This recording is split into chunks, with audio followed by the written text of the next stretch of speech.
Hello guitar players, welcome to lick number 3. Today we're going to be talking about a lick on G minor. It's pretty reminiscent of Pat Martino style. This is the lick.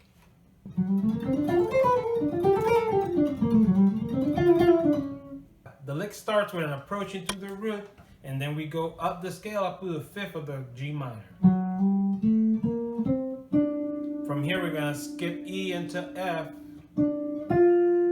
and then you keep going G, A. We're going to skip up till C, and we're going to be coming down chromatically to B natural, A natural, and B flat. So what we're doing here is pretty much your typical enclosure of chord tones. Get down to D, F, G, A, B flat, G, F, D, C. So as you can see, you're coming down the scale again. The approach to the G, diatonic approach to the G.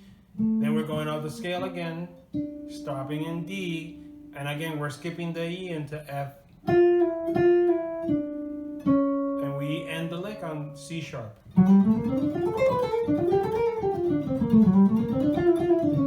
That is all for today's video. If you would like to support my channel, please check out my Patreon page. Don't forget to hit like, share, and subscribe, and ring that notification bell to keep you updated with my uploads. Happy practicing.